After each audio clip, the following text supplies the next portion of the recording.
And now, a tale well calculated to keep you in suspense. In a moment, Act One of Hide and Seek, starring Jackson Beck and William Redfield, and written especially for Suspense by Bob Corcoran. This first portion of Suspense is brought to you by the makers of Marlboro cigarettes.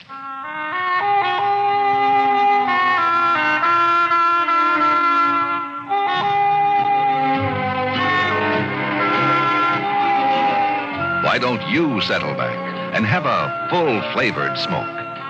Have a Marlboro. You get a lot to like with a Marlboro, the filter cigarette with the unfiltered taste. Try Marlboro.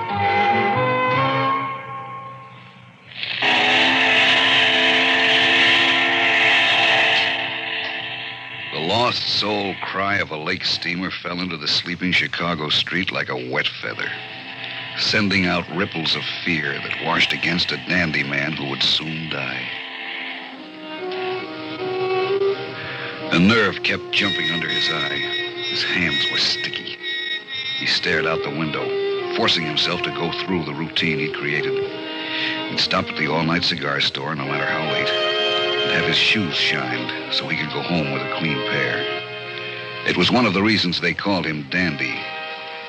But he wasn't enjoying it tonight, and never would again. He came off the shoe-shine chair like a dancer, moved to the door of the store. Nothing either way. A $50 glittered in the light and disappeared as the boy snapped it out of the air. Thanks, kid. Thank you, Mrs. Angeles. The street stretched ahead. Parked cars, empty. Some old newspaper blowing. Big city tumbleweed. Dandy caught his reflection in a store window and had to stop in spite of his nervousness and desire to get away. A practiced hand rolled the brim of his hat, and the Windsor knot of his tie got pushed to perfection. Yeah. No wonder they called him Dandy. Neat as a pin, even his fingernails. Dandy thought of that afternoon, and his mouth twisted in self-disgust as he cut across the street and hurried on, keeping near the curb and watching the shadows. A jerk play, like a luck-happy punk instead of a professional gambler. Just a few more blocks to go and nothing had happened. He felt a little easier, but he had to get 1,000 fast. Bigelow didn't like guys who played and then didn't make good on the sour ones. He had a long list of things he didn't like, and that was on top. Dandy knew that when he made the bet that afternoon. You got it, though, ain't you, Dandy? Yeah, sure, Ed. I just ain't got it on me. If you pick a cruller, I want that money. Sure, Ed. I want it fast. Hey, what am I, the thief of Baghdad? I always been good, ain't I? Yeah, you always been good, Dandy.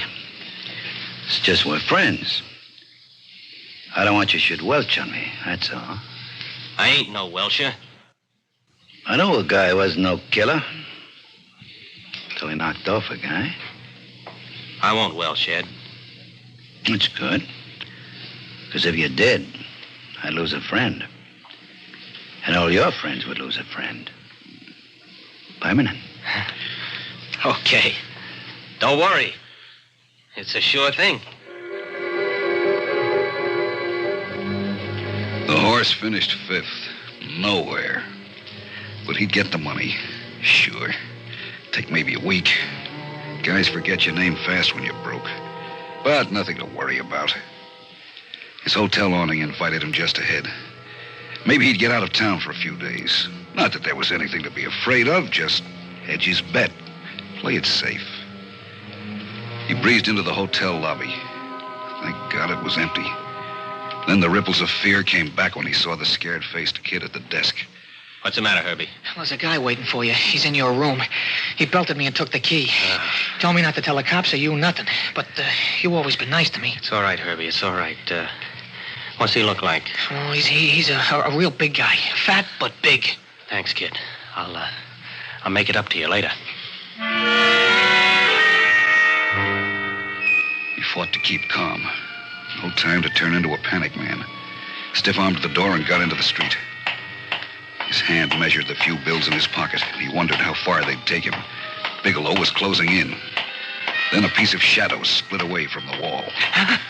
Hello, Dandy. Did the kid tell you about Bigelow's friend waiting for you inside? I don't know what you're talking about. But not about the one waiting outside, huh? The man was tall and thin, skinny even.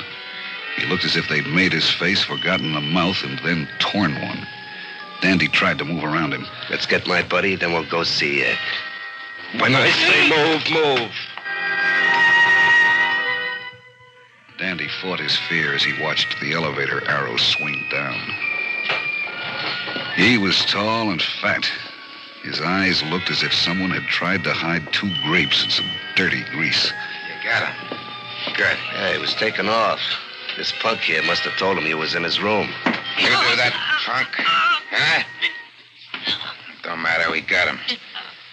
You're gonna keep your mouth shut about this, ain't you? Please. Leave him alone. Shut up, dandy man. I won't save you for Bigelow. Kid, you say anything, this is just a sample of what you'll get. Let's go. Where are we going? Ed Bigelow wants to talk to you. What's Ed want with me? Did you hear that, Earl?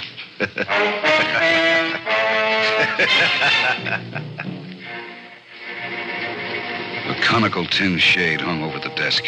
Everything had a coating of dirt, as if Bigelow had had the place sprayed with it. Dandy was very careful not to touch or rub up against anything. Nice to see you, Dandy. It's always nice to see you. Always so sharp. The dandy man. Suit must have cost you plenty. Me, I'm just a slob. No $200 suits for me. A ready-made from Joe the tailor in Madison. Just a slob. But I pay my debts. Where's my money, Dandy? Well, you see, Ed, No conversation. I can get that any time with the boys here. but I want to tell you... You got the 1,000? Yes or no? Oh, now listen, Ed. Answer like he says. We don't like to be rough, Dandy. We're friends. What's the answer? No, I ain't got it. I can get it for you, Ed. I ain't no Welsher. I mean, ask anyone in town. You told me you had it. I figured wrong. How come you figured wrong? I didn't know how far I'd gone. I laid out a lot of bets. The whole roll, huh? Kiss in the dark. You too can be a winner. Anybody can play. And you did it on my market, Dandy. Oh, not all of it. 1,000 of it. I don't like to be played for no chump. I don't like you should be gambling with my money. Just, give me a week. 7 days. 6. 5 even. Tomorrow I'll have it. Chicago's hard in reputations, Dandy. One guy does it to me, and maybe some others think I'm losing my grip. It'd be bad if word got around somebody played me for a patsy. Ain't that right, fellas? Yeah, like you say. I shouldn't have spread the bets so thin. Should have kept out a little. Enough to pay off Ed Bigelow. I'll get it, I tell you. Point is, you should have had it. Like you said. Oh, Ed, what's 1,000 to you? You got... Ain't no use, Dandy. Like they say down at the courthouse, you gotta be made an example of. You wouldn't kill me. I don't want to be hard. I'll tell you what. I'll leave it up to the boys. Plant them. Take the bloom off the dandy man. Get him out of here.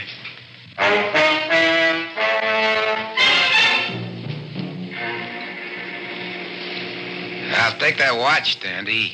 You won't be needing it. I'll match you for it. Sure, I ain't greedy. We're, going out to the forest preserve, huh? A nice drive into the country. Oh, it's peaceful out there. You'll get a nice rest. You're caught. A joker. Yeah, we go down Clark Street, see? To North Avenue and then west to the country. We park a little, and we come back. Me and Lloyd, that is. Out North Avenue, right through the old neighborhood. His mind raced ahead. Forgotten details of dirt and squalor struggled forward from the shadows where he'd pushed them. The streets, the alleys. Then it hit him. The police station on Blackhawk. If he could get out of the car, run to the station. He'd have to make the break when the car was moving, time it just right. There was only one street that cut into North Avenue that'd do him any good, Sedgwick. Then halfway down the block, into the alley, and through the vacant lot at the end. The car couldn't follow. Then a half block more to the police station, and he'd be safe. And then suddenly he saw the battered old black-on-yellow sign as the car entered the intersection. Sedgwick. Dandy hit the door, then the street, bent over, running, sprawling into a tin newsstand. Then he was on his feet, running. The car wrenched around like a giant crab and then leaped down the street. They didn't shoot. Dandy's hand hooked a no parking sign, and he swung into the alley without slowing. And he knew something was wrong. He looked up and saw. There was a building at the end of the alley where the vacant lot had been. He whirled around. The warehouse stretched back to the street on one side. The other had store backs. Solid, no fences. The backbone of the elevated track cut over the end of the alley. A dirty bulb burned on the warehouse fire escape that crawled up the side of the building like a steel vine. Dead, and just out of reach. He pivoted and ran back to the back of the alley. Softly, softly. Hide and seek. Now, he'd played it here before. It was a restaurant that blocked the alley. As he moved in among the garbage cans, his nose wrinkled. Two shadows moved along the warehouse wall, bottling him up. There were 4 garbage cans, then a space, then some more. The shadow was deepest right behind them. Dandy knelt down, then slid out flat. His soft, manicured hands quivered from what he felt under them. He tried to hold his breath. Let's get him. Nah. He might be any place in there. Well, you could stay here and I could look. No, he's too fast. I don't want to shoot at a distance. Bigelow's paying us, to be sure. I want to put the gun right in the middle of that suit and burn it. If you go for him now, there'd be too much noise. Well, maybe an elevator comes along and covers the noise. Still a chance. Danny ain't worth it. Yeah, that's right. Hey, there was a drugstore back where he jumped out. Call Frank. Tell him to bring another guy. And I'll be quiet and sure. We can go on out to the country like Bigelow wants it. Okay. Hey, wait a minute. You want to come out now? It'll be easier. If we gotta go to a lot of trouble, it's gonna make us mad. The skinny man took a drag on his cigarette, and Dandy could see it wink and then glow bright red. A long finger flipped it in a gentle arc over the cans into the deep shadows. It hissed and went out as it hit the muck. We'll use them on you, Dandy. We'll cook you, a little at a time. You lousy. Stall. Pray for a break. Why don't you play it smart, Dandy? Take off. If he tries to go past me, the shots won't make no difference. I'll pick you up in the corner heading north. Okay. Then get some cigarettes. We want to have plenty. And Dandy remembered. He'd get out after all. The 100-to-1 shot suddenly turned into a boat race. He remembered when he was a kid. The cops would come along on their way to the station. Sure, that wouldn't be changed. It was routine. Cops never change routine. They get fat on it. When the cops came, he'd holler. And they'd get the 2 who'd been pushing him around. Go ahead. Wait. Fat man. I'll be right over. I got the cigarettes and matches. Lots of matches. Still playing hard to get. He's gonna wish he hadn't. Dandy grinned as he thought of the cops. and then suddenly realized how much his back ached from holding his head out of the slop and tin cans. He thought of his suit and his shirt and his hand-painted silk tie, and what his friends would say if they could see Dandy DeAngelis laid out in this sewer. The smell flooded in on him, and he gritted his teeth. He didn't want to lie in that, too.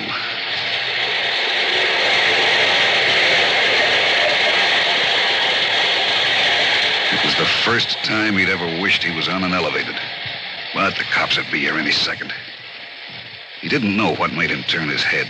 He just lifted his cheek off his hand and swiveled his head around. Oh. The skin went tight all over his body, and he almost screamed and jumped up, but instead, he froze and stared.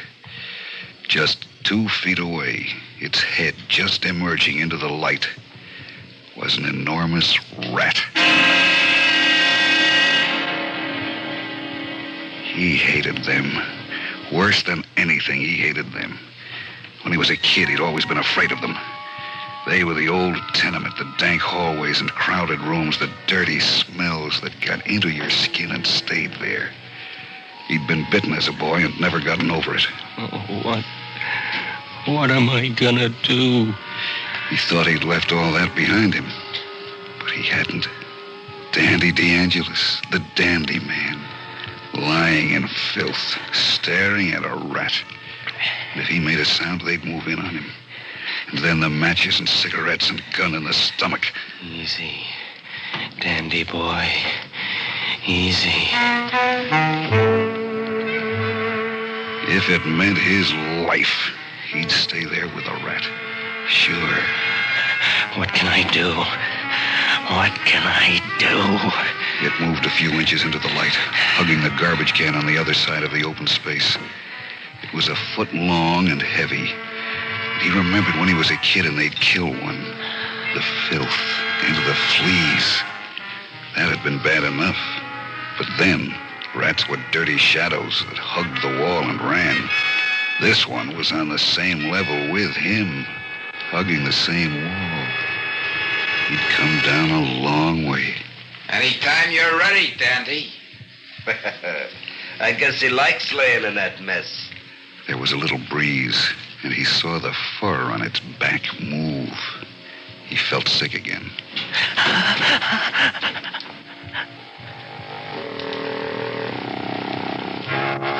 It hunched itself around, and Dandy started back in spite of himself, in spite of the men waiting for him to make a sound.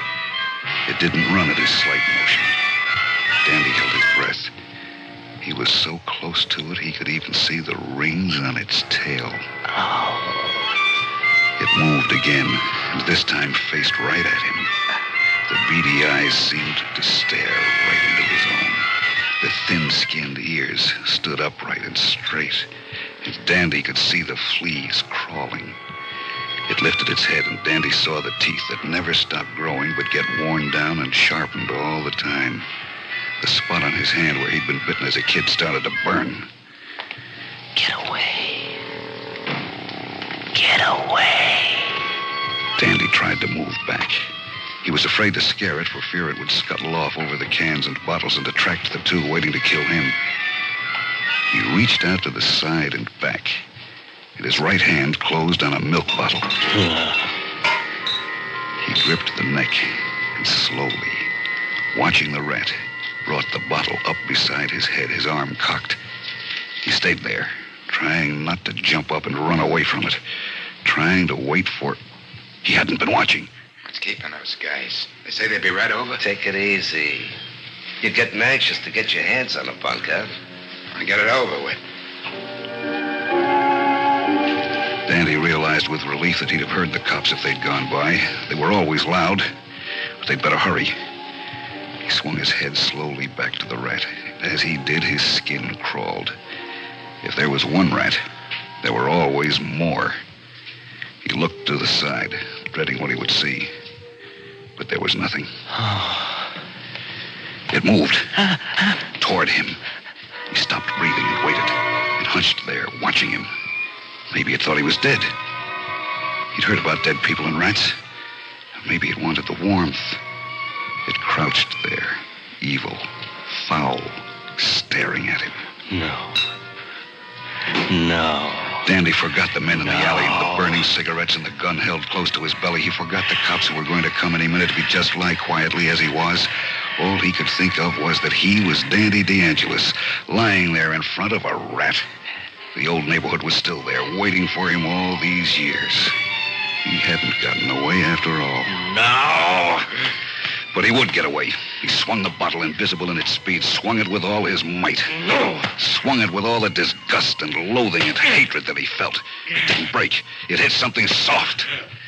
He beat it and beat it and beat it and beat it. He didn't hear them as they moved over to him, their guns at his head. Finished. Finished. Free. Dandy stopped and stood up. He looked down at it as it lay in the light between the cans. It wouldn't bother him anymore. The old neighborhood and the dirt and the smells sank back, away. He dropped the bottle.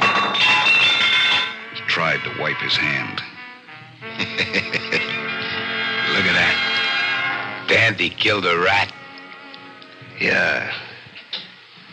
Now it's our turn.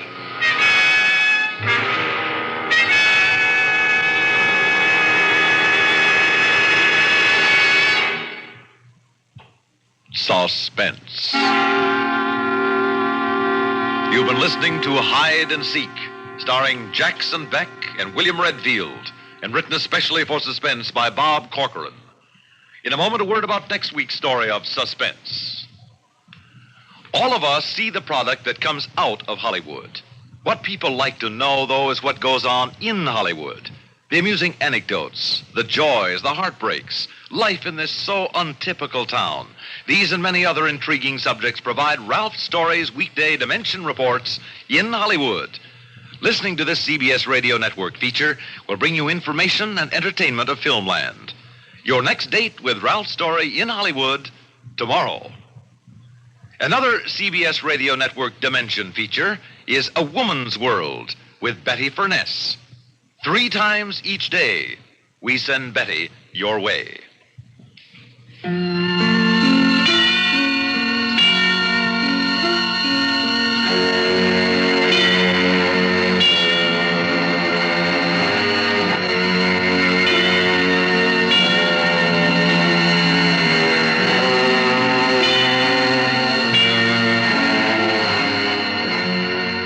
Suspense is produced and directed by Bruno Zerato Jr.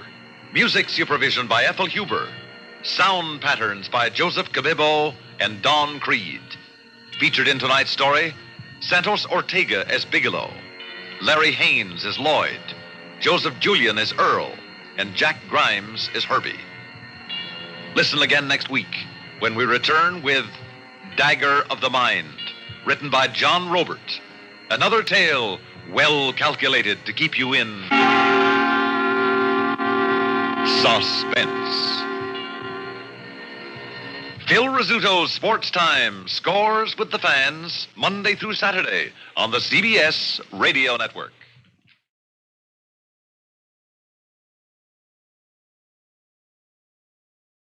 Many people have been confused with the phrase forgiveness of taxes. But remember this.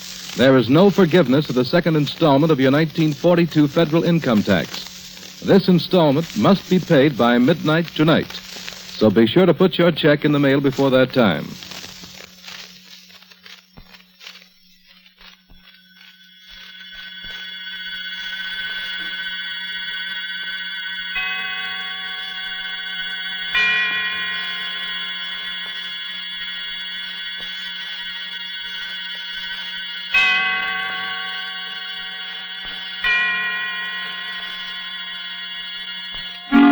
Suspense.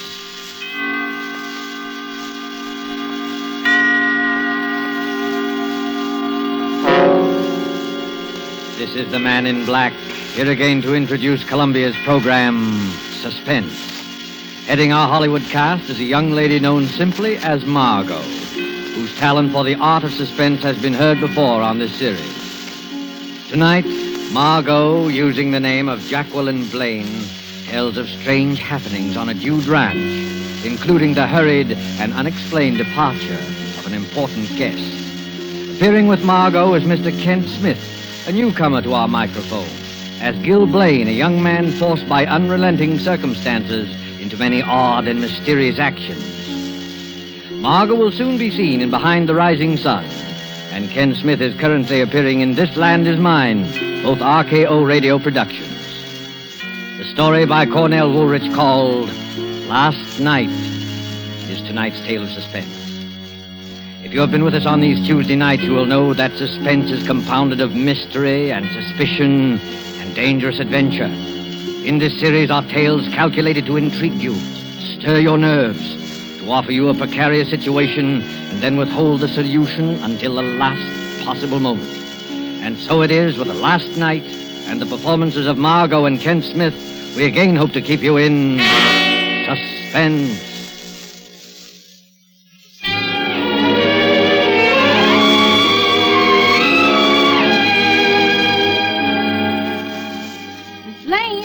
Miss Blaine, it's late. Ain't you figuring on getting up at all? Huh? Oh, yes. I'll be down in a minute, Leona. Go away now.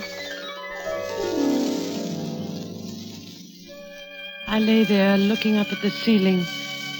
Strange, I hadn't slept well last night. All night I had tossed and turned. Worry. That's what it was.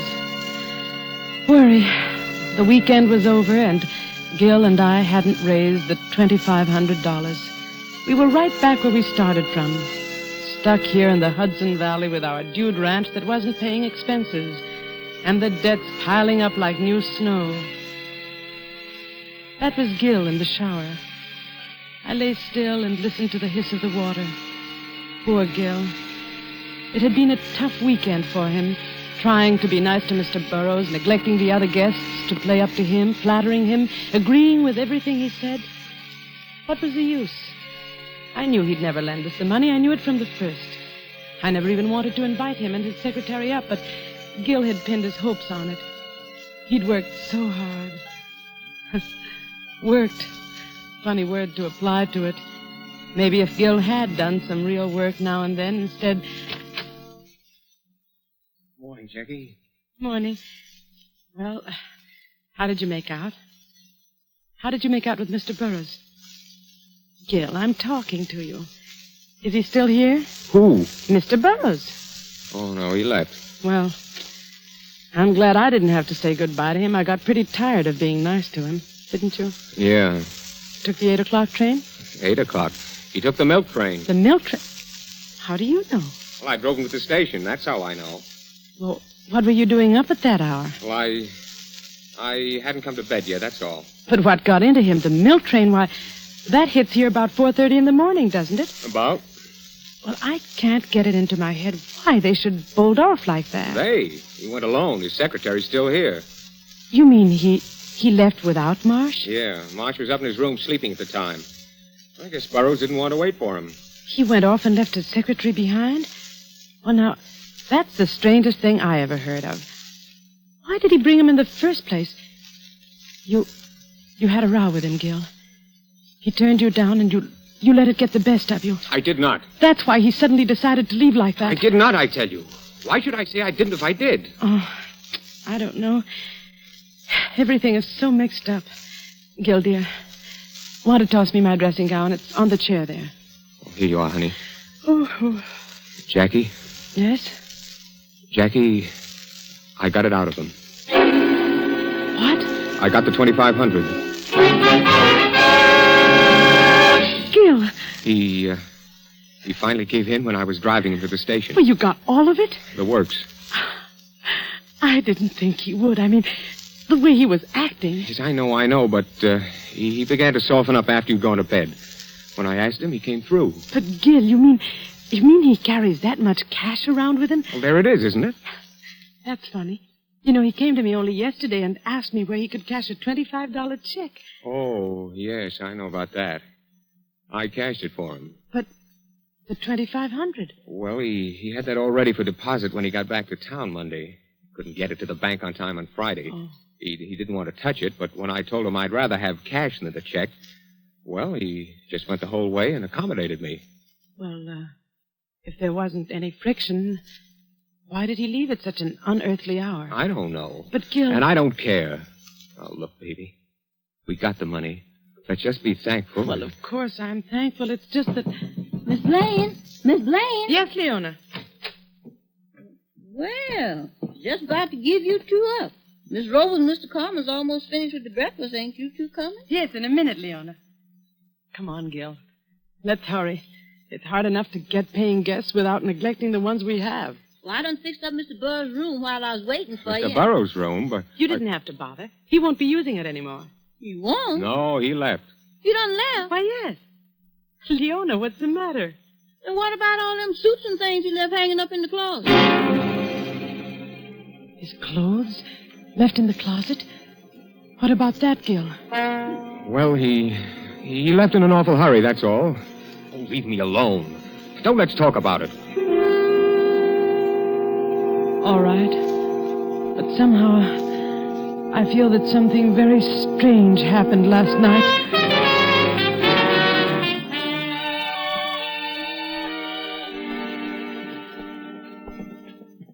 That's what happened, Mr. Nichols. I told him I wouldn't take any more stuff from him. Next time he tries it, it'll be too bad. For him. Here comes Gil and Jackie. Yeah. Have some more eggs, Carmen? Oh, hello, Gil. Oh, hello, Jackie. Gil. What do you do so chummy about? Why, we were just talking of Mr. Burroughs. Mr. Burroughs? Why, yes. Mr. Carmen had an appointment to play golf with him today. Golf? Yeah, yes, fine player, fine player. Oh, by the way, where is he? I haven't seen him all morning. He's not here. Not here? Well, what do you mean? He's left. He left? Yes, can't a guy leave if he wants to? Sure, I... Well, for one, I'm glad. He was an old goat. He's mad because he made a pass at her. Well, you didn't like him too well either, Carmen. You see, Carmen had a run-in with him back in the days of bootleg gin. Oh. Well, let's not talk about it. Gil's right. Mr. Burroughs is gone. Let's forget it. What's this? Oh, Mr. Marsh. What did you say about Mr. Burroughs leaving? Do we have to go through this again? Gil, please. Mr. Burroughs left on an early train. Oh, you're joking. No, I'm not. But I don't understand. Well, you're his secretary. You ought to know what he's going to do. That's right, Gil. I should know. That's why it's so strange. He told me we definitely were going to stay until this afternoon. Well, he changed his mind. Blaine's right. Oh, yes, she's here. Just a minute. Miss Blaine. Miss Blaine, telephone. Coming.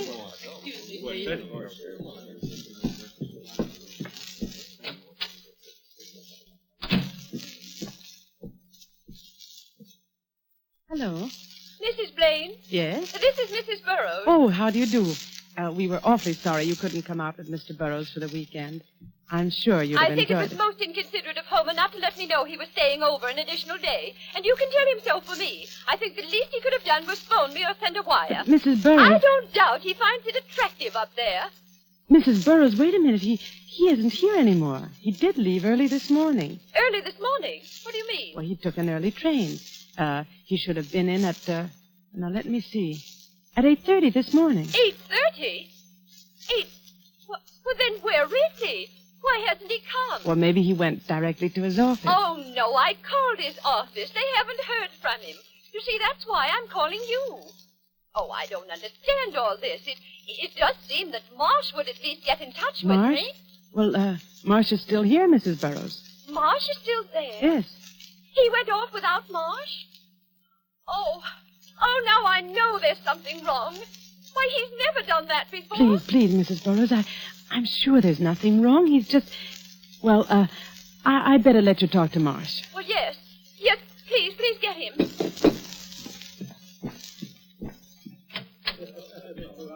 Mr. Marsh, Mrs. Burroughs is on the phone. She wants to talk to you. Better take the extension in the front room. All right. She's very upset. We have to calm her. Hello, Mrs. Burroughs. Marsh is coming. Oh, something's wrong. I know it. Hello, Mrs. Burroughs. Oh, Marsh, is that you? Yes? Marsh, did you know Mr. Burroughs was going to leave? No, he didn't say anything to me. Well, Mrs. Blaine says he's left. Should have been here, and he isn't. Well, I don't... He probably was just delayed. Oh, no, something's happened. Charles, Marsh, he had that important package in his inside pocket. He did? Yes. Oh, I don't know what to do. Shall I call the police? The police? Well, that's not necessary. Mrs. Blaine's right. Let me take care of it. I'll wait a few hours, and if he hasn't shown up by then... All right. Do what you think best. Hello? Hello? She hung up, Mrs. Blaine. Important package. The $2,500. The $2,500 Gil got. Oh, Gil.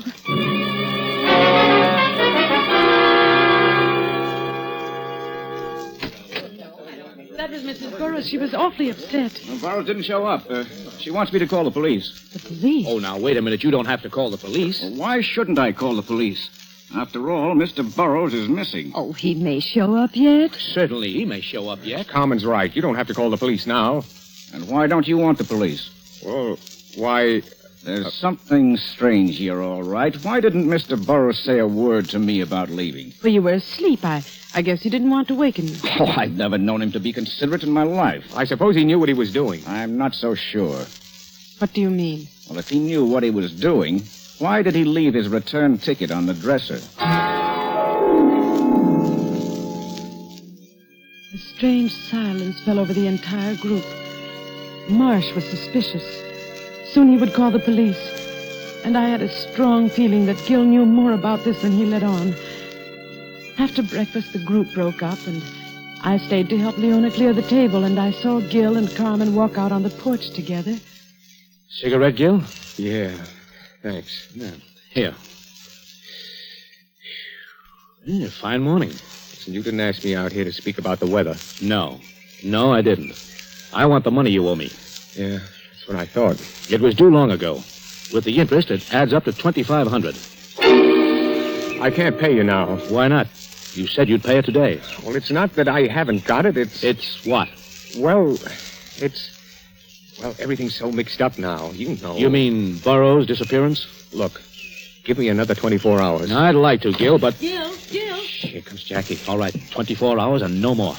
I'm sorry if I'm interrupting something important. Oh, no. We were just talking about the weather. It is lovely, isn't it? Yeah. Well, I better get up to the golf course. Oh, say, Gil, could you lend me the car to drive up? It's pretty far, and I'll do plenty of walking when I get there. Well, as a matter of fact, Carmen, I'm going to use it myself. Oh. Well, in that case, I'd better start walking. So long. Goodbye. He was after the money, wasn't he? Yeah, but I didn't give it to him. Why not?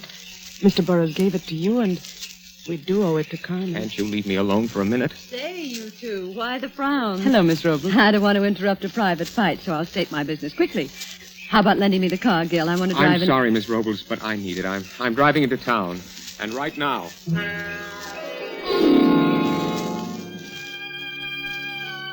Gil drove off. The rest of the day went by in a haze. Gil didn't come back. He stayed away all day without even phoning me. He had never done that before. It almost seemed as though he avoided me intentionally. Toward evening, as I was putting the finishing touches on dinner, Leona came up to me. There's a man here to see you, Miss Blaine. Where is he? In the front room. Well, who is it? Somebody I ain't never seen before. All right, I'll talk to him. You look after things here, Leona. Yes, I will. Good evening. My name's Ward. I'm Mrs. Blaine. You wanted to see me? I wanted to have a few words with Mr. Blaine. Oh, I see. What was it about? You know what it's about. It's about Burroughs. His office sent me down. Mr. Burroughs? What about him? He was a guest here, wasn't he? Yes. When did he leave? Last night. My husband drove him to the station. Really? How interesting. What do you mean? We happen to know that he never got on that train. Oh. I thought maybe your husband could tell me a few things I'd like to know. I'll see if he's here. Just a moment. I'd also like to see some of the other guests. Well, I'm sorry, but nobody's here just now. Miss Robles is out walking, and Mr. Carmen hasn't... Carmen? A short, fat Italian? Why, yes. How did you know? Mr. Burroughs always ran into him before. Now I'd like to see your husband. Please sit down. I'll see if I can find him. Thank you.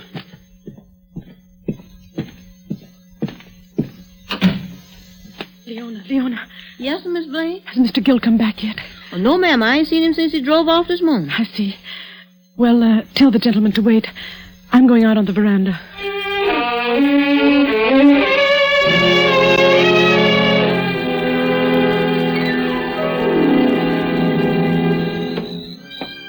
I went out on the veranda.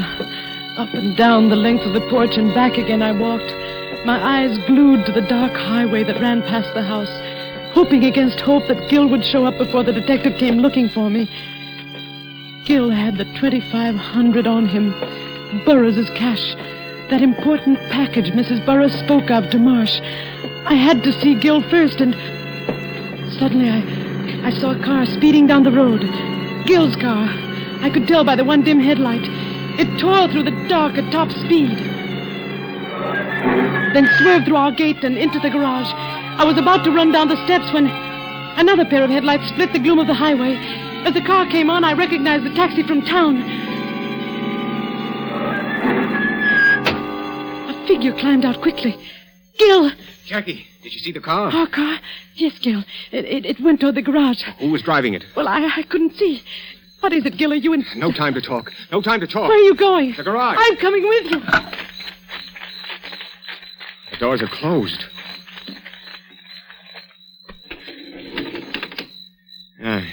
There. Nobody here.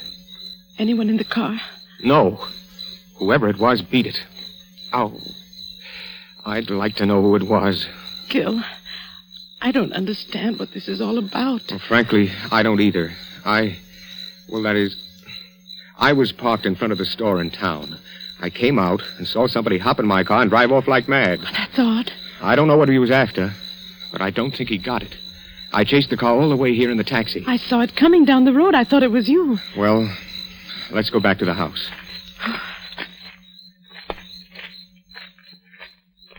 Gil. Yes? Gil, there's somebody here to see you, a man named Ward. Ward? Who's he? What does he want? He wants to talk to you about Burroughs. He's a detective. Oh. And, you'd better let me have the wallet with the money, just to be on the safe side. Now, look, I don't want you mixed up in anything. Well, I'll be all right. Please, give it to me. Well, okay. Now you'll have to go in and talk to him. Yeah, I suppose so.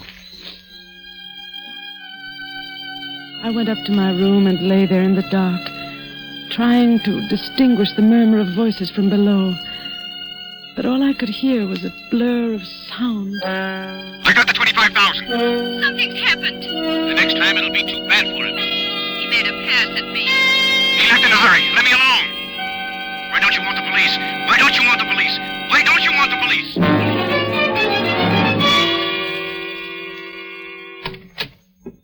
Jackie, you awake? Yes. Here, sit down, Gil. You look tired. Yeah, I am. Very. What did Ward say? Not much, but I know he's suspicious. He's going to stay tonight. Oh. Well, let's get to bed. I'm tired. Oh, by the way, did you see the key to the rumble seat? The key to the rumble seat? Oh, no. Must have lost it. Good night. Gil, you've never told me. You've never told me one way or the other. Gil, you've got to tell me. All right, Jackie, I will. Burroughs never gave me the 2,500. He refused me. We quarreled, and I was mad. I suppose he was afraid of me, afraid of what I might do to him. Anyway, that's why he left so suddenly. Made me drive him to the station. Did you see him get on the train? No, I left him at the station. Left my car there and walked down the street. I was sore. I had to think. I heard the train come and go. And when I went back, Burroughs was gone. I got in the car and drove home. And the 2,500? Well, I lied when he said he had that cash. Then where did you get it? Remember the $25 check I cashed for him? Yes? I added 2 zeros after the 25. Oh, Gil. I wrote in the word 100. There was a space for it made to order.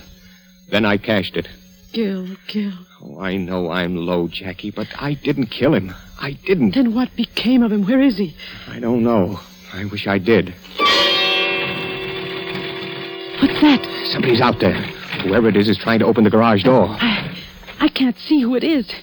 It's not a woman, not Miss Robles. I can see that much. It could be Carmen.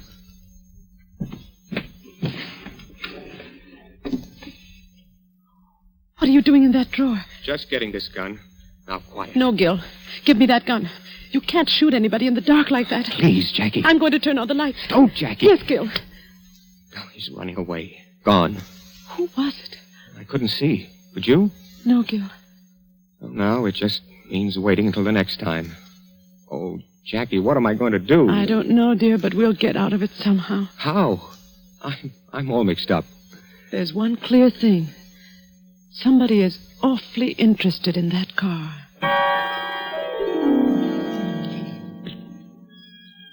I lay awake until the sun was up. Then a shallow, feverish sleep came. And when I awoke, it was almost evening. Gil's bed was empty. There were the indistinct sounds of life in the house below. I rose, and as my mind cleared, my words of the night before broke through the edges of my consciousness. There's one clear thing. Somebody is awfully interested in that car. I dressed slowly. A tantalizing thought hovered just beyond my grasp. The car. What was there about the car? I slowly walked down the hallway, my eyes half closed, thinking. I had to talk to Gil. Leona? Yes, sir? Where's Mr. Gill? Well, he done went to town with Mr. Ward. You went with Ward? Yes, and right after breakfast. Mr. Carmen gave him a lift down and... Carmen? Yes, but Mr. Gill, he done left you this note. Oh, let me see it. Jackie, I've gone downtown with Ward. I'm going to tell him about the check. And whatever happens will have to happen. No, Gil. No, Gil, no. Jacqueline! Leon, I've got to stop him. I'm going to drive to town.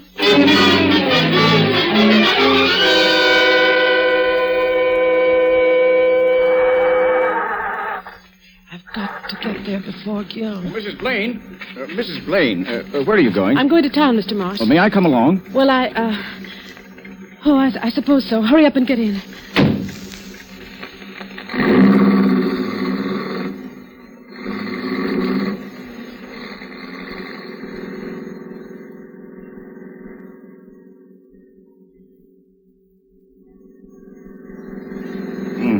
Getting dark. Yes. I hope you don't mind me driving so fast. I'm in a terrible hurry. No. Pull down the next side road. What?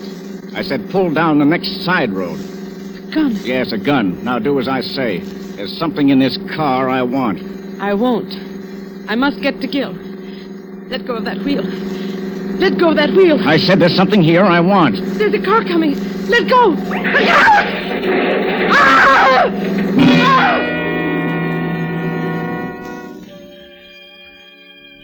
I tried to move. Miraculously, we were alive. The other car had careened beyond us up the road. I saw that the side was smashed in. Then I heard Marsh's voice. I ought to kill you for this. That was a police car. Keep your mouth shut. Here he comes now. Now remember, there's a gun pointing at your back. Hey, you maniacs. What's the idea? You trying to kill somebody? Oh, sorry, officer. We had a little trouble with the steering wheel. Well, you won't have any more trouble with it. This is the end of your license. Oh, see here, officer. I'm in a terrible hurry. If you let me drive to the station... Wait a minute, buddy. Let's have your names. What's yours? Come on. Marsh. Charles Marsh. Charles Marsh. What's yours, lady? Mrs. Gilbert Blaine. Yeah. And yours? Well, come on. What's yours? What's your name? Who are you talking to? That guy in the rumble seat. The rumble seat? Mr. Burroughs. Oh, it's Burroughs, is it? Well, why don't you say so? Hey, what are you, a wise guy sitting there like a mummy? Come on, answer me, will you? Hey, wait a minute. This guy's dead. You did this. The rumble seat flew open when we crashed. Officer, he's got a gun. He murdered that man. I'm warning you. Keep back or I'll... That takes care of him. You're all right now, sister. Yes. I'm all right now.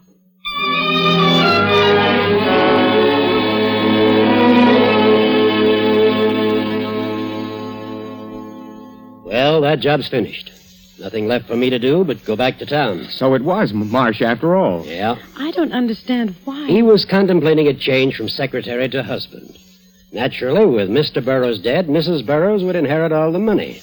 I see. Marsh followed Gil and Mr. Burroughs that night to the station. When Gil was gone, he killed Burroughs, stuffing him into the rumble seat, locked it, and kept the key. Well, the thing I don't understand is why Marsh kept fiddling with the car. What was it that he wanted? Seems to me he was in the clear if he left well enough alone. Uh-huh. That's what tripped him up. Remember when he talked to Mrs. Burroughs on the phone? They said something about an important package. Well, yes. I assumed it to be the 2,500 Gil told me about. But, of course, it wasn't. There was a package of letters that Mr. Burroughs had gotten hold of. I get it. Those letters were written by Marsh to Mrs. Burroughs. Right. And they would incriminate him. He found out about them after the murder. Right again. Oh. He had to get them to make it perfect. Well, I guess I'll shove off. So long, and thanks. Oh, by the way, you may want to deposit, say, $2,500 to Mr. Burroughs' account. Yeah, I see what you mean. Thanks. Goodbye. Bye. Jackie? Yes? Our debts, there's still $2,500 that have to come from somewhere. Mm-hmm. We went a long way around to get right back where we started from. We come through all that trouble and end up broke. Yes, darling. That's the way it ends.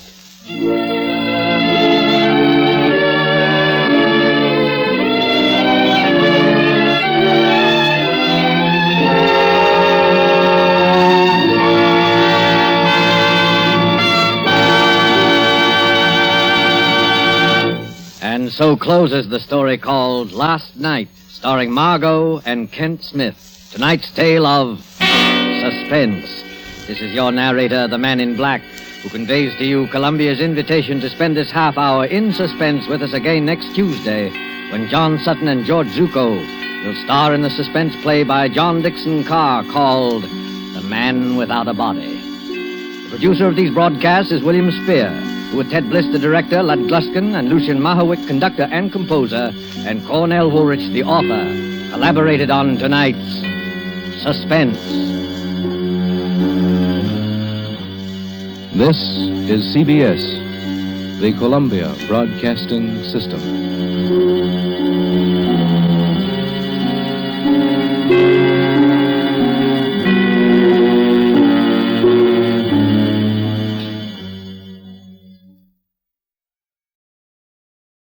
Now, Roma Wines present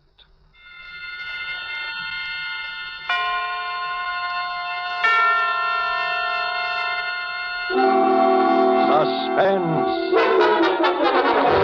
Tonight, Black Path of Fear, starring Brian Donlevy. Suspense is presented for your enjoyment by Roma Wines. That's R-O-M-A, Roma Wines. Those excellent California wines that can add so much pleasantness to the way you live, to your happiness in entertaining guests, to your enjoyment of everyday meals. Yes, right now a glassful would be very pleasant as Roma Wines bring you Suspense. This is the Man in Black, here for the Roma Wine Company of Fresno, California, who tonight from Hollywood bring you as star Mr. Brian Donlevy. And so with the performance of Mr. Donlevy as Bill Scott in the Cornell Woolrich bestseller, The Black Path of Fear, we again hope to keep you in suspense.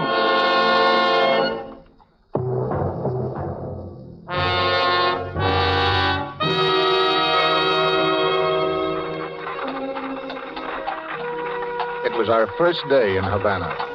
We'd taken a hack, an open horse-drawn carriage, and spent the afternoon driving around to see the sights. She was always crazy about jade.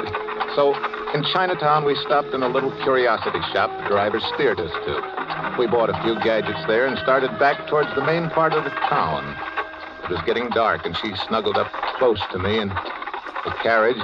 It's been a wonderful day, Scotty. Yeah. I was scared at first. A couple of times I thought I saw him in the crowds there, Chinatown. I guess it was just my imagination. Sure it was. He wouldn't try any rough stuff this far from his home base. He may be a little Caesar around the nightclubs back in Florida, but here in Cuba, he's just another alien who'd better not get caught packing a rod. He said he'd get me if I ever left him, no matter where I went. Well, he sent us a radiogram wishing us luck. Yes, that's what worries me. He didn't say which kind of luck. Hey, what's this, driver? Hey, Sloppy Joe, senor. Big attraction of Havana. Of course. Sloppy Joe's. Want to go in, darling? Why not? We can only die once. So I paid the coachman, and we went into Sloppy Joe's. The place was jammed to the sidewalk line and so noisy you couldn't hear yourself think. It was like a football scrimmage when you moved and like sardines in a can when you stood still. Then suddenly the crowd divided in front of us like the Red Sea, and a little photographer came through, using an old-fashioned tripod for a battering ram. He set up his camera and pointed it in our direction. The senor and the lady would like a picture for to show their friends back in the estate. Oh, please, Scotty. We've never had a picture taken together. Together? With 40,000 people jammed up against us on all sides? Oh, well, instead, maybe you come to my studio. Calle Barrios is not far. Nah, go on. Shoot it here. Go ahead. Make pose, please. Mucho love. ¿Sí, cómo no? Eso es. Hold it.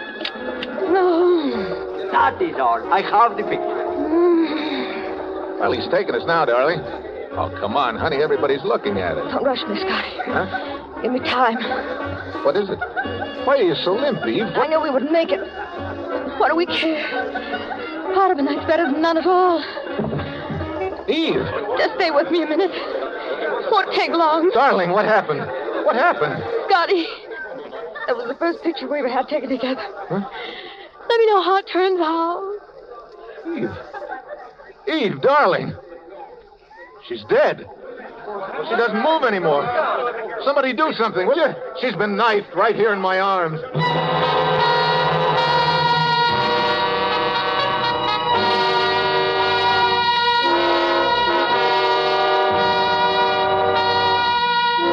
Murder in Sloppy Joe's.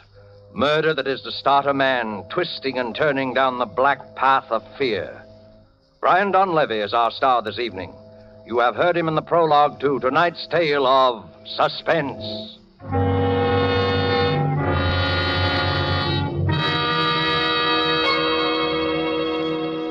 In Havana, one gathering place of fashionable people is the charming Pan American Club. A dinner party is in progress, and the Cuban host has just risen to return a compliment which has been paid him by a guest from the United States. Lifting his glass, he says, "Thank you, my friends. Thank you also for telling us about the perfect climate and soil of California, from which come these delightful Roma wines. Now we can understand how such perfection is possible, such magnificent quality as we enjoy in Roma wines." Well, such praise of Roma wines in foreign lands can only mean that they are truly magnificent in quality. But remember, you here in the United States can enjoy these distinguished wines at remarkably low cost, only pennies a glass. Roma wines bring you a unique combination of California's perfect soil and climate, age-old winemaking skill, plus modern tests and controls, which make Roma so constant in quality, so uniformly fine. Discover for yourself the delightful flavor and goodness which have made Roma wines America's largest selling wines. Ask for ROMA, Roma wines, made in California for enjoyment throughout the world. And now it is with pleasure that we bring back to our soundstage Mr. Brian Donlevy, who, in the person of Bill Scott, continues his narrative of The Black Path of Fear. Tonight's tale of Suspense.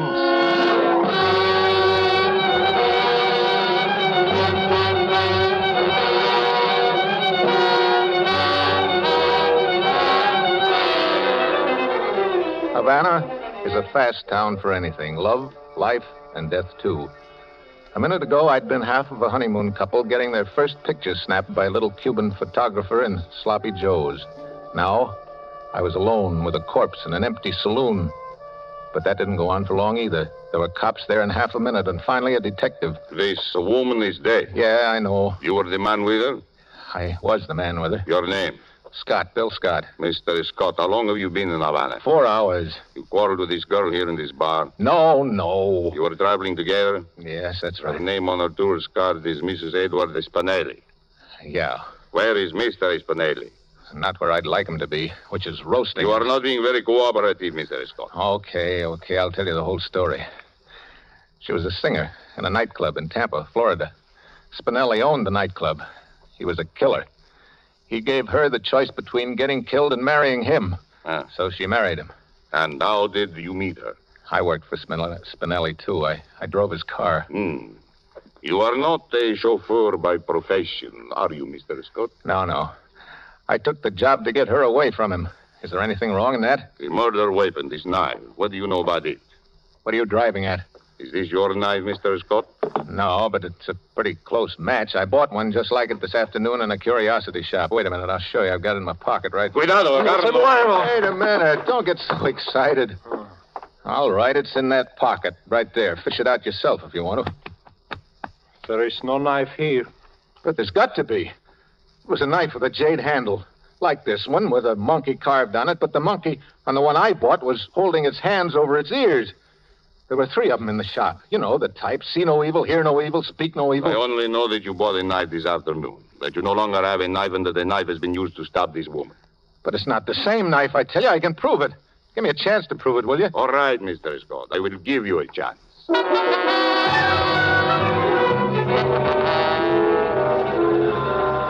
So we went back to the shop where I'd bought the knife, back to Chinatown. Inspector Acosta, that was the Cuban detective's name, questioned the old duck who sold it to me. You remember this man buying something in here this afternoon, Viejo? Yes. Gentleman buy knife. Ornamental knife. Knife with jade handle. Describe the jade handle. Jade handle have monkey. We know that. Describe the monkey. Pretty sure... monkey hiding eyes. So, see no evil. You're crazy. What's the matter with you? What are you trying to do to me? I bought the one holding its ears. You know it. Tio Chin, this man's life may depend on what you are saying. But you absolutely sure? Come by 3s. First one is sold to this gentleman. Other still got. Can show you. Can lie in your teeth. Listen, Acosta. So what if he shows you the set with that one missing? He's probably got 100 sets in the storeroom. Only one set important. Can show customs invoices. How did this man and this woman act when they came into the shop? Lady act scared, very scared. I told you, she was afraid Spinelli was going to have her bumped off. Well, he did it.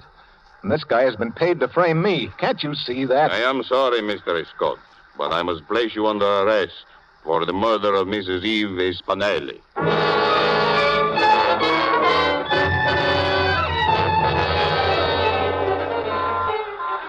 As we threaded our way back through Chinatown in the police car, I thought the whole thing over. I came to a decision. The car fitted in the narrow lane like a cork in a bottle. If it should come to a halt in front of the door of a building... And finally it did. Just that. I bolted. They came after me fast. The door I ducked into opened into a pitch-black hallway. I groped around till I found a flight of stairs, and I started climbing. Out, Dracula! Go ahead and shoot! I ducked back in the shadows, turned the knob of the nearest door, and tossed my hat over at the foot of the roof ladder to make it look as if I'd lost it while climbing. I backed through the door into a room.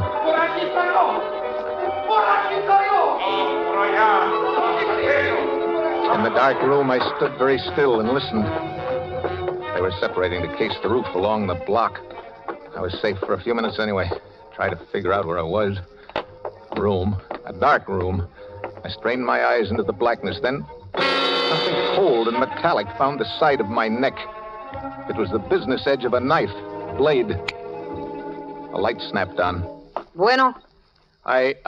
No hablo español. No te muevas. Oh, take it easy, will you? I can't talk your language. Put that knife down, will you? Te quiero estar aquí. Polizei. Verstehen? Understand? Comprende? Look, out there on the stairs, I don't know how to say it. Polizia. They're after me. Cops. Cops? Why didn't you say so before? I hate cops. Oh, you talk English? I ought to have been in enough of your jails to take out naturalization papers. Hey, get over here. I do what I can for you. They're coming back. I better get out of here. Don't be a fool. There's 20 of them down in the street now. They sure must want you bad, Chico. They say I killed my girl. They say wrong? They say very wrong. Another man took her away from you? No. I took her away from another man. Ah, then any fool of a policeman knows you did not kill her. You never killed what does not belong to you. Only what does. You tell them that. Oh, here comes Payday. Quickly, get into the cot there. Cover yourself up. What? But... Do as I tell you. Take off that shirt. Don't stop for the buttons. Tear it off. Well...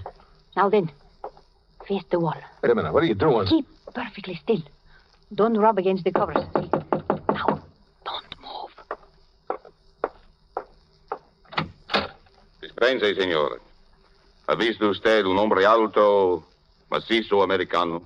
No he visto a nadie. ¿Quién es ese? Mi hombre, mi marido. Digámoslo. Está muy enfermo. Vuela. Vuela. Sí, vuela. Ve a la cuarentena. Es verdad, Viorella, vámonos. Suspense, señor. Buenas noches. Buenas noches. What was all that about? What are all these red spots on me? I put them there with lipstick. Huh? I told the cops you were my husband. You had smallpox. And they believed it? Why not? I showed them the quarantine sign on the door. Manolito, that was my man.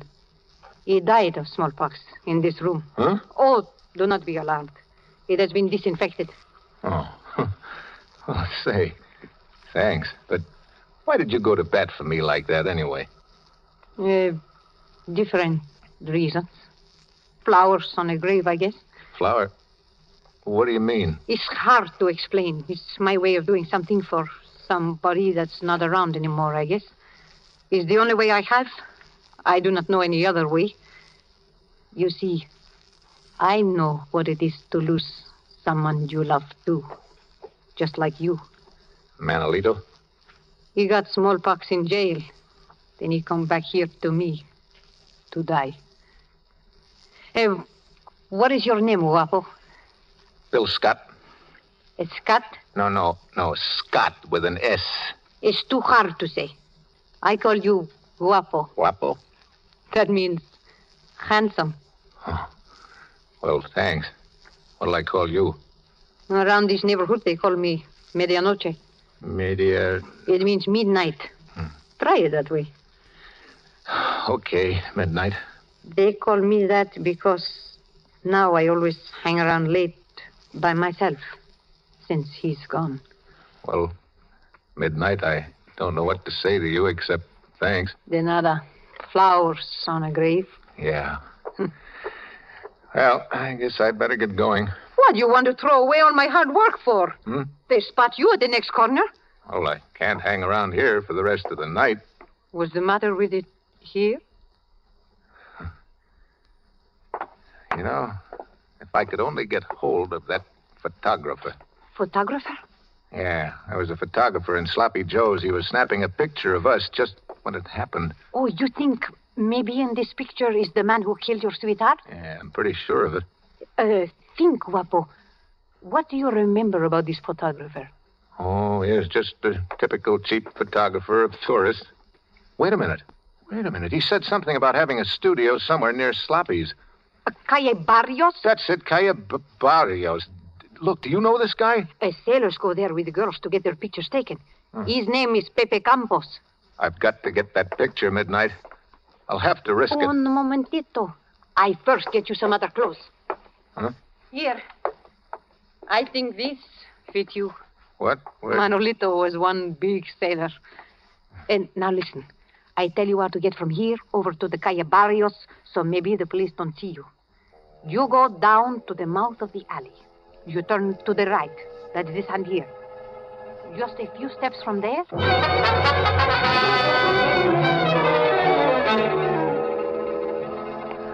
It was so dark, I almost had to feel my way along the streets. Suddenly, out of nowhere, came a voice. There were two of them there, keeping the alley covered. I looked back the way I had come. Someone was coming toward me through the blackness. I waited there, paralyzed. ¿Qué tal, marinero? What? Are you lonesome? Yeah. Yeah. Hey, you want a drink, sister? Well, look, walk close to me like this. Huh? Now, lean up closer. Get your face up under mine, honey. That's it. Give me a little more affection. That's the stuff. Now, look. Walk down this way with me, just past the corner. You said it, big boy. You said it. What do you want to drink, honey? You said it. That's good. Here's the turn. Goodbye, sister. Shipskit! Shipskit! Stateo!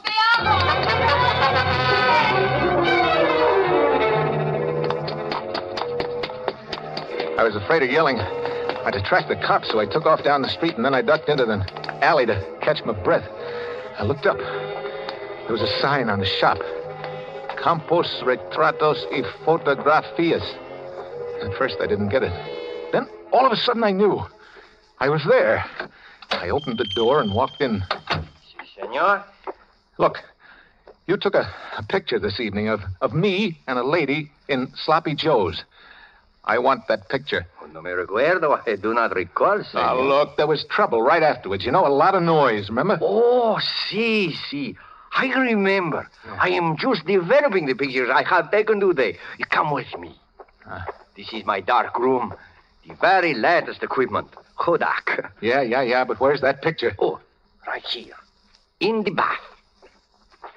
Oh. Yeah. It's beginning to come through. See. Yeah. Yeah, that's us. Oh, someone leans over the lady's shoulder, no? Yeah, let's have some more light on the subject, will you? This is someone you know, senor? Yeah. It's someone I know, all right. His name is... Never mind the name, Scotty. I'll introduce myself. Spinelli. Stand over against the wall, Scotty. You too. Well, I'm glad you found this picture, Scotty. I was kind of nervous about having a thing like this floating around. You can understand my feelings. You surprised me, Spinelli. I didn't think you even had the guts to stab a woman in the back without your gorillas around to protect you. Don't make me angry, Scotty. I'm in a bad mood. I didn't know you were smart like you are either, Spinelli. I apologize. You know, that was a cute trick, hiring a cab driver to steer us into that shop in Chinatown, but what I still can't figure out is how you switched those knives. I didn't. I still have the knife you bought. I frisked it out of your pocket. Now I'm going to give it back to you. Would you like to see it first? There. It's pretty, ain't it? Eve always had an eye for jades. This is definitely the best of the three. It's a pity to spoil such a pretty knife, but the revolver, it makes too much noise. Yeah, I think I'll use the knife on you, too. I like things symmetrical. Like Romeo and Juliet, ain't it? What's that? Don't move, Scotty. Wapo, are you in here? His sweetheart not dead an hour, and already he has another. Midnight. Get out of here, quick. This man is a killer. Oh, I'm not afraid of you, big boy. Keep away from me and don't try any funny business. Oh, my hombre, he was just like you. He talk very mean. But he don't hurt me. Not one little bit. I don't only talk big, sister. I got a job to do here. I'll talk to you when I shut your boyfriend's trap for good. My boyfriend? Ha, are you kidding? Go ahead, finish him off. He took a powder on me. I come after him only to collect. On the cuff, huh? Oh, Scotty, you ought to be ashamed of yourself. On the cuff. Hey, you are rich, huh? You got big diamonds. Say, I like you, mister. Stop mooching around. Midnight, I tell you, this guy's a killer. Watch out. Ah, shut up. Say, huh? How about it, big boy? Come on. Stick around, baby. I can use talent like yours. Kiss me, big boy. Later. Now. All right, yell very loud. Hey, Make big trouble. You're pretty hot stuff, ain't you? You don't know the half of it, big boy, huh? Come here.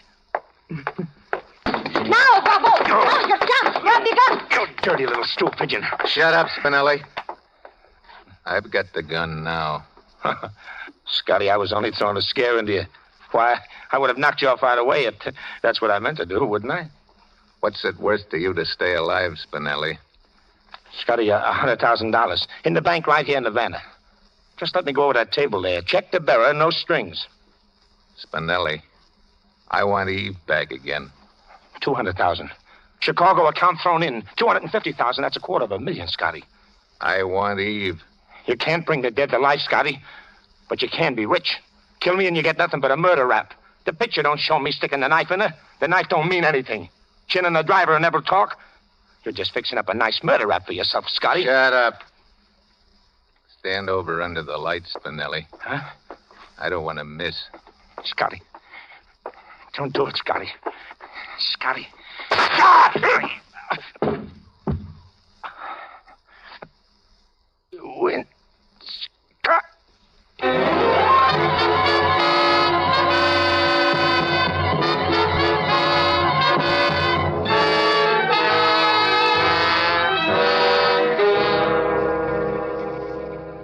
So, that's the story, Inspector. I've come to give myself up for the murder of Ed Spinelli. Well, what are you going to do about it, Inspector? About what? About what? About what I just told you, the murder. I don't speak English so good. I often miss hearing things that are said, especially when they are said too fast. All right, I can say it slower. I just killed a man named Ed Spinelli. My English stinks today. I don't understand. You don't understand? I said... I don't know what you said. If I should get word from the commissioner to hold a man named Scott for murder, that would be different.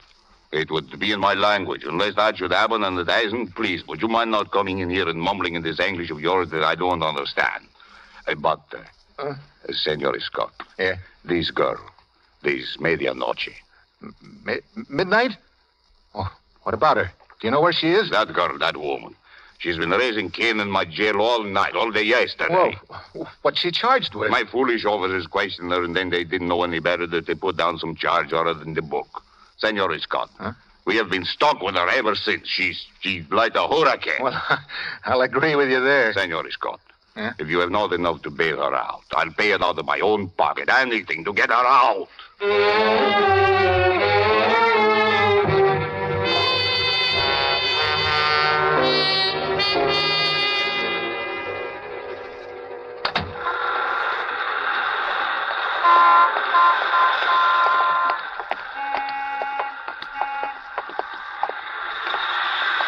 Well, midnight. It's all over. Yes, Guapo. It is over. Have you any idea where we're headed for? A Sloppy Joe's. The feet of an American in Havana walk always in the direction of a Sloppy Joe's. No? Yeah. Yeah, I can hear it already. I'd like to ask you in for a drink, Midnight. No, Guapo. You go in alone. Oh, won't you just have one with me, please? No. Why not? There's someone waiting for you in there. Oh, that's crazy, Midnight. I don't know anybody in Havana except you. Someone is waiting for you in there, Guapo. How do you say flowers on a grave? No? Flowers on a grave. And Sloppy Joe's? Love makes any place beautiful. Even a Sloppy Joe's. Go on, Guapo. Buy her a drink at the bar and tell her how that picture you took together turned out. You promised you would, remember? How do you tell something to somebody that's dead? In your mind, Guapo. Where she will always be. Oh. I'll try and tell her, Midnight.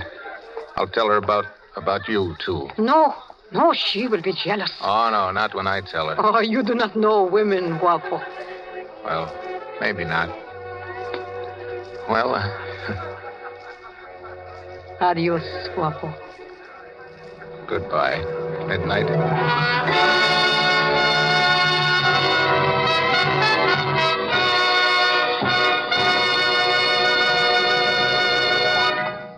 And so closes The Black Path of Fear, starring Brian Donlevy. Tonight's study in Suspense. Suspense is produced and directed by William Spier. Have you discovered the secret of lovers of fine food? Namely, how good wine makes even the simplest, most inexpensive meals really exciting events? Well, the next time you serve any of the red meats, stews, fish, or poultry, place on the table a well-chilled bottle of Roma California table wine, delicious sauterne, hearty burgundy, or tasty claret. You will be amazed at how much Roma wine, in bringing out all the appetizing goodness of even the simplest foods, adds to the pleasure of the meal. How it makes even a simple meal a feast. And remember, Roma wines cost you only pennies a glassful. So any home can afford the pleasure they give to everyday living. Ask for ROMA, Roma Wines, America's largest selling wines, made in California for enjoyment throughout the world. This is Brian Donlevy. Our government has asked us to bring to the attention of women listeners a very important message. In spite of our wonderful victories on all the fighting fronts, we must remember that the war is by no means over or nearly over. Hundreds of thousands of women must get into war work this year. You are desperately needed, both because you are admirably fitted for these jobs and because you represent the only adequate source of labor to replace the men in the armed forces and in the heavy war industries. Go to the United States Employment Service office and ask for information about the kinds of full-time or part-time jobs for which you are best suited. Brian Donlevy will soon be seen in the starring role of Metro-Goldwyn-Mayer's Technicolor production, An American Romance. Next Thursday, same time, Olivia de Havilland and Reginald Gardner will be your stars of Suspense. Presented by Roma Wines, ROMA, made in California for enjoyment throughout the world.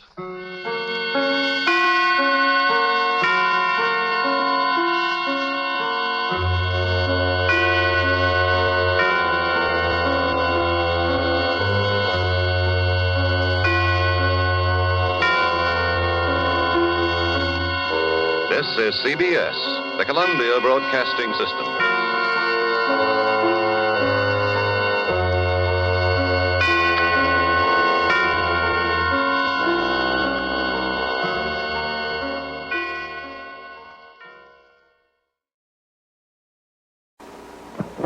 And now, a tale well calculated to keep you in suspense. In a moment, Act One of Golden Years, starring Peter Fernandez and Rosemary Rice, and written especially for Suspense by William N. Robeson. This portion brought to you by the makers of Parliament cigarettes. Listen, more and more people are smoking to this tune every day. Parliament gives you extra margin. Parliament gives you extra margin. The filter's recessed and made to stay neat and clean. Quarter inch away. Parliament gives you extra margin. Parliament gives you extra margin. You're smoking neat. You're smoking clean with Parliament today.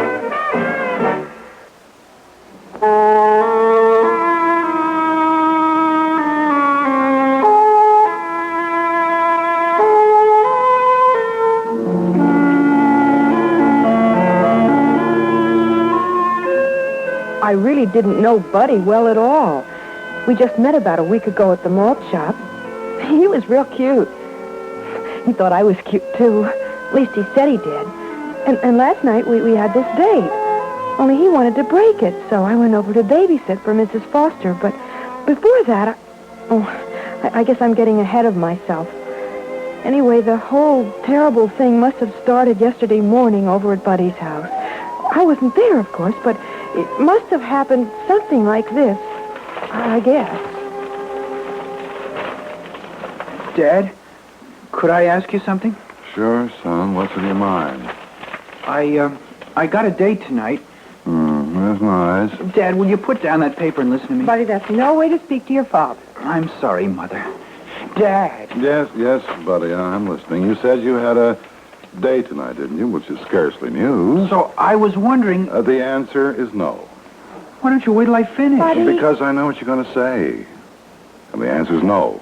You may not have the car tonight. Why not? You know the answer to that, too. All right, so I got a ticket. But it was only a 35 and a 30. Which makes it speeding, son. All right, so it was speeding. But gee, Dad, that was 6 weeks ago. So I grounded you for 2 months. Yeah, but gee, well, can't a guy get time off for good behavior? I'm caught up on my homework. I'm helping Mom with the dishes. That's true. And this date I got. How am I going to explain to her that I haven't got a car? Just explain how you hot-rodded through the residential streets of this town when you did have a car. Well, Kent. I don't think you're being very fair. That's a subject on which you are not qualified to pass an opinion, son. But the other kids... And that's a discussion I will not be trapped into either. What other parents do with other kids is of no concern to me. I didn't get a speeding ticket, son. You did. And just because the traffic court let you off with a warning is no reason why I shouldn't punish you. Yeah, punishment. That's all you can think of. I'll bet if my real father was alive... Buddy. I don't care. You're not my father, and you haven't got a right to punish Now, me you like listen to me, young man. I'm your legal father, and you'll do as I say. Now, I adopted you when I married your mother. In the eyes of the law, I'm every bit as much your father as if my blood ran in your veins. I'm sure glad it doesn't. On that, we see eye to eye, young man, but as long as you remain in this house, you'll do as I say. Now, is that clear? Loud and clear. I will not put up with your insolence. Yeah, I know. Thanks a lot, Father. Thanks for nothing. Oh, Fred. It's a phase he's passing through. 16's an awful age for boys. But he'll grow out of it. You'll see the day when you'll be proud he's your son. I sometimes wonder if I'll live that long.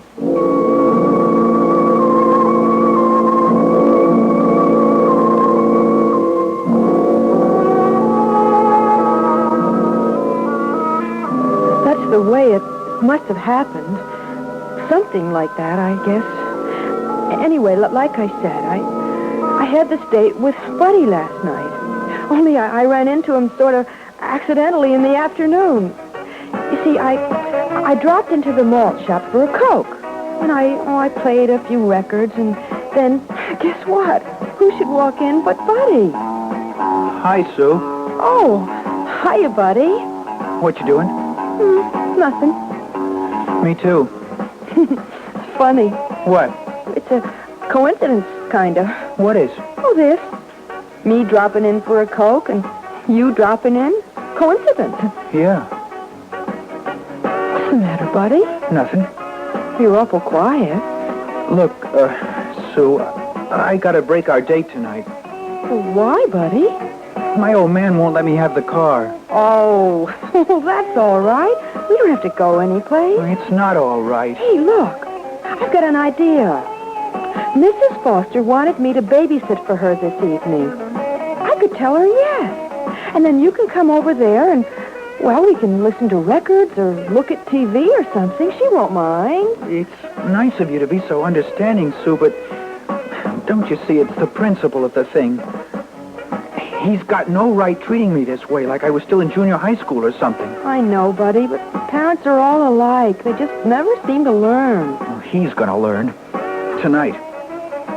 That's the real reason why I'm breaking our date. Huh? What do you mean? I'm gonna kill him. Tonight. You're kidding. No, I'm not, Sue. I mean it. I've got it all figured out. He always falls asleep after supper in front of the TV, waiting for the 9 o'clock news. When the news comes on, he wakes up. Like an alarm clock. He looks at the news and then he goes to bed. Only tonight. Tonight he'll never see the news. He'll never wake up at all. What's so funny? You are. That imagination of yours. You're too far out. I'm serious, Sue. I'm going to do it tonight. Listen, I think you better come over to Mrs. Foster's with me tonight and we'll talk about it. There's nothing to talk about. I've made up my mind. He's had this coming to him for a long time, that dirty old... Buddy, that's no way to talk about your father. Well, that's just it, Sue. He isn't my real father. He's my stepfather, and I hate him. I've hated him ever since I was a little boy. But that's no reason to kill him. It's reason enough for me. I've taken enough from him. I'm not going to let him push me around anymore.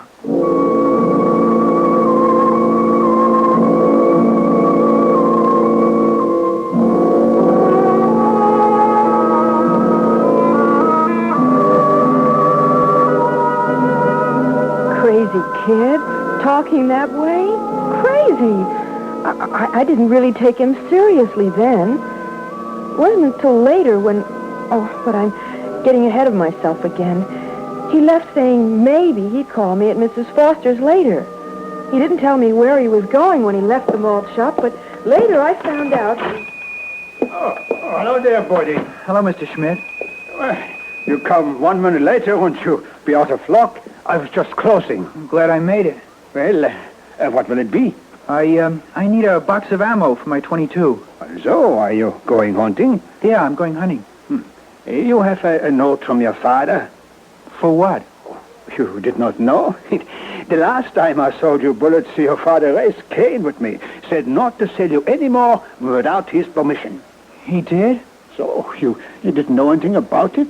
Well, he never said a word to me. Well, I'm sorry, Porty, but you'll have to get his permission first. Yeah, get his permission. Always get his permission. Will there be anything else before I close up? No, I guess not, Mr. Schmidt. You get that note from your father, and I'll be glad to oblige. Sure, Mr. Schmidt. Hey, wait a minute. This'll do the trick. What? This hunting knife. Yeah, more quiet than a bullet. What are you talking about, Porty? Nothing, Mr. Schmidt. I'll take this knife. Put it on my dad's bill, will you please? Yeah, sure. Buddy, I'm sorry about the bullets. No sweat, Mr. Schmidt.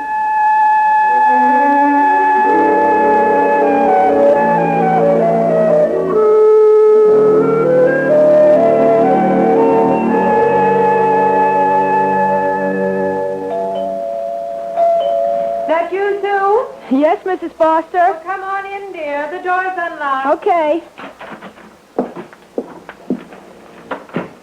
The baby's dinner things are laid out in the kitchen. I'm so glad you were able to come over and help out tonight. Oh, darn this zipper. Here, can you get it unstuck, Sue? Well, I'll try. There.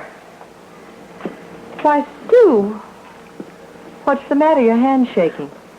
Oh, it's nothing, Mrs. Foster, nothing. But you're white as a sheet. Here, Sue, sit down. I'll get you a glass of water. No, please. I'm all right. Really, I am. Well, you don't look all right. Now, come on, tell me, dear. What's the matter? What's upsetting you? Mrs. Foster. Yes? Mrs. Foster, do you think a boy would kill his father just because he wouldn't let him borrow the family car? What are you talking about? Well, you see, Buddy Birdwell, my boyfriend, sort of... See, he wasn't kidding, but see, I thought he was when he said it, but now I'm not so sure, and I keep thinking back, and he was awful serious. Serious about what, Sue? Tell me. About murdering his father. What? He said he was going to murder his father tonight. For heaven's sake, why? Because he wouldn't let him have the car. Oh, but that's plain crazy. That's what I thought, but now I don't know.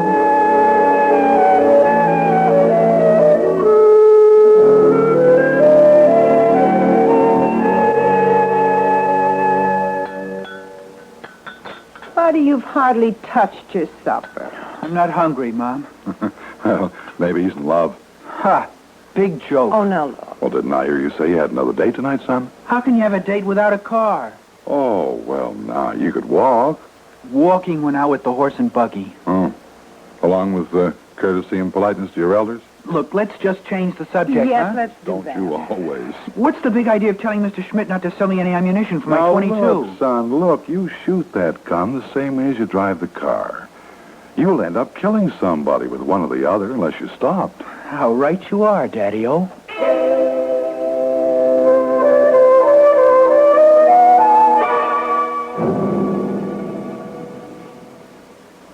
And that's everything I can remember he said, Mrs. Foster. Do you think he really means to do it? I don't know. But just to be on the safe side, we've got to warn his father. Where does he live? Oh, I don't know. You don't know? No, you see, boy, I really don't know Buddy awfully well. I just met him only last week over at the malt shop. Oh, I see. He picked you up? Well, not exactly. Oh, you picked him up? Well, that's not exactly it either. You see... I understand, Sue. I used to hang around the malt shop myself not so very long ago. So, you see, I don't really know very much about him. But even so... You wouldn't want him to murder his father. Oh, no. Well, neither would I, and I don't know him at all. Now let's see if we can find their telephone number. But, Mrs. Foster, you have an important meeting to go to. That's right, Sue, and you know what the meeting's about? No. Well, believe it or not, it's a meeting of the Mayor's Committee on Crime Prevention. Oh, no. So if I can prevent a crime without leaving the house, why attend a meeting on the subject? Now, what's this lethal Lothario's name? Buddy Birdwell. You don't think he was serious, do you? I don't know, Sue, but I'm surely going to find out. Birdwell? Yes, that's right. A, B, the A, the D, the I. Here we are, Good. Birdwell. I'll tell there aren't very many in the book, so we'll begin with Birdwell Albert.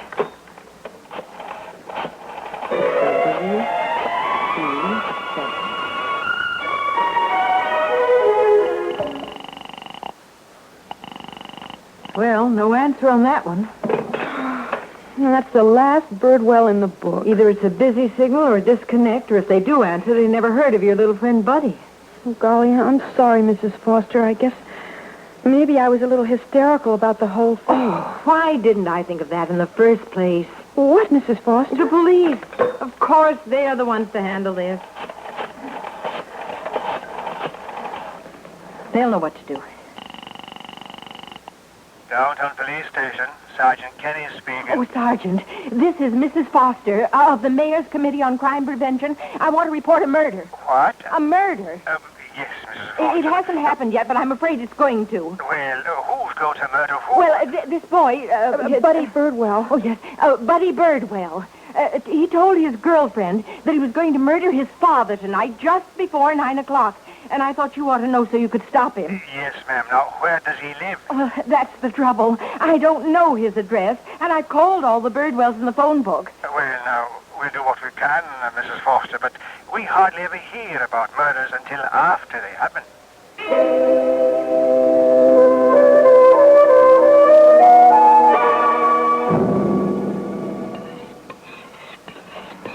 Mother? Yes, Buddy. Why did you marry Dad? Because I loved him. Well, that was a long time ago when I was a little boy. Do you still love him? Of course I do. Would you care if anything happened to him? Why are you asking me such questions? I'm growing up, Mother. I've got to know a lot of answers. Stop scraping that knife on that stone. It makes me nervous. Okay, Mother. It's got a good edge now. A nice razor-sharp edge. You didn't answer my question. Would you care if anything happened to him? Well, of course I'd care. He's my husband. He's my whole life ever since... You too. Me what? You're on his side. I don't know what you mean. Mother, why did you divorce my real father? Oh, Buddy, we've been through all this. Have we? Tell me again. Tell me, why did you divorce him? I didn't love him anymore. What about me? You didn't love me either then. You sent my father away. A boy needs a father, and you sent him away. I had nothing to do with that. I divorced him, but I did not send him to Korea. Maybe he wouldn't have had to go if you hadn't divorced him. Now stop it, Buddy. I won't listen another minute. What I did for your good as well as my own happiness. You sent my father away.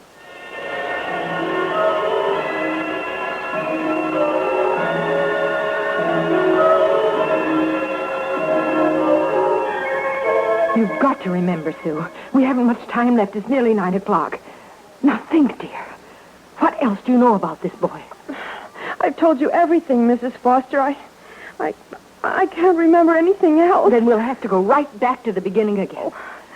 Do you think he'll really do it, Mrs. Foster? I don't know, but we've got to be sure that he doesn't. No. Now, from the beginning, Sue. Think. What did he say to you this afternoon? Oh, all right. Well, let's see. He said he had to break our date because his father wouldn't let him have the car. And then I said... Now, never mind what you said. Just remember what he said. But remember everything. I'll try. Then he said he was going to kill him while he was asleep in front of the TV.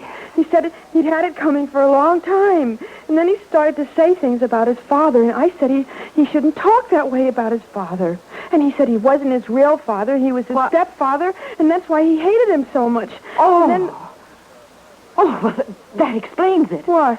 Why, none of the Birdwells in the phone book ever heard of Buddy. Why? Because Buddy's name may be Birdwell, but apparently it isn't his stepfather's name. Oh, yes, of course. All we've got to do now is find out the name of Buddy's stepfather. Only, how do we do that? I don't know. Well, think, did he ever talk about his father, like where he works? No, not that I remember. Or any organizations he belongs to? No. Luncheon clubs? Country clubs? Churches? Oh, well, wait a minute. He did say something about church once. Oh? Oh, I was kidding him about the way his voice squeaks sometimes. And he said he was a star soprano in the, St. Luke's choir before his voice changed. St. Luke's? Well, that's my church. Oh. Now we're getting somewhere. Dr. Devon should know. Who's he? He's the pastor of St. Luke's. Oh. Good evening. Dr. Devon's here. Oh, good evening, Doctor. This is Mrs. Foster. Mrs. Frank Foster. Oh, yes, Mrs. Foster. How are you this lovely evening? I'm fine, thank you. And Mr. Foster? Oh, he's well. Well, we haven't seen you at services for several weeks. Yes, I know. Mr. Foster's been out of town, and I haven't been feeling well. Oh, I am sorry to hear that. Nothing serious, I hope? No. Look, Dr. Devons, I need your help. Of course, Mrs. Foster. What can I do for you? Do you recall a choir boy named Buddy Birdwell? Birdwell? Yes. Buddy Bird. Soprano. He was your star soprano a couple of years ago. Oh, yes, a fine boy. But I must say he's also been lax in attendance recently. Yes, well, Doctor, what I want to know is, what is his father's name? Why, Birdwell, of course, although I can't recall the first name at the moment. No, it probably isn't Birdwell. I'm referring to Buddy's stepfather. Oh, yes, of course. It comes back to me now. His Buddy was very proud of his real father, and he insisted on reassuming his name when he became 40. Yes, but the stepfather, what's his name? Does he know? Oh, dear, it's on the tip of my tongue. Carstairs? No, Carston, yes, that's it. Ralph Carston is a fine man. Fine boy. A fine family. Ralph Carston? Oh, Dr. Devons, do you think this fine boy is capable of murdering his fine stepfather? Mrs. Foster, whatever put such an idea in your head? Well, he did indirectly. Do you have Mr. Carston's phone number? Yes, it's around here somewhere. Would you just hold the line for a second? Yes, Doctor. He's looking for it. Oh, yes, here it is. West 5, 3296. West 5, 3296. 532, yes, 96. Thank you very much, Doctor. Is there something wrong, Mrs. Foster? Is there anything I can do? Pray, Doctor. That's about all you can do now. Pray for that fine boy and his fine stepfather. Pray hard. But, Mrs. Foster, W-E 533.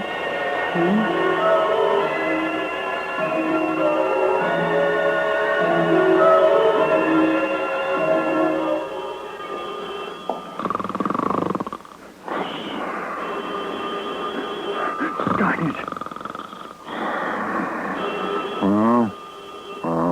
The phone's ringing.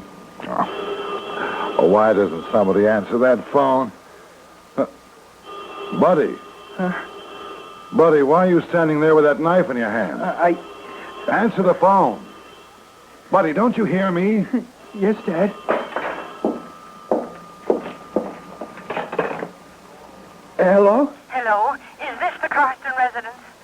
Yes, ma'am. Is this Buddy Birdwell? Yes. You haven't... Your father, is he there? He's here. Is he all right? You didn't... He's all right. The phone rang and woke him up in time. For goodness sakes, what in the devil's going on here? I'm sorry, Dad. I'm sorry. What do you mean you're sorry? Here, give me that phone. Hello? Hello? Hello, Mr. Carson? Yes, who is this? Well, this is Mrs. Foster speaking, Mr. Carson. Are you all right? All right. Well, of course I'm all right, except the phone woke me up. And the first thing I see is this son of mine standing over me with a knife. Now he's just standing here blubbering like a baby. Look, what's going on around here? Mr. Carson, you don't know me, and I don't know you, but please don't think me a busybody or a meddler when I tell you this. Tell me what? Just this. That son of yours needs you.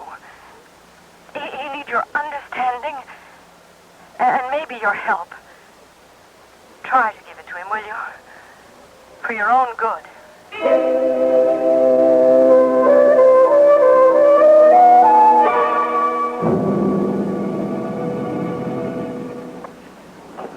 Suspense. You have been listening to Golden Years, starring Peter Fernandez and Rosemary Rice, and written especially for Suspense by William N. Robeson. In a moment, a word about next week's story of Suspense.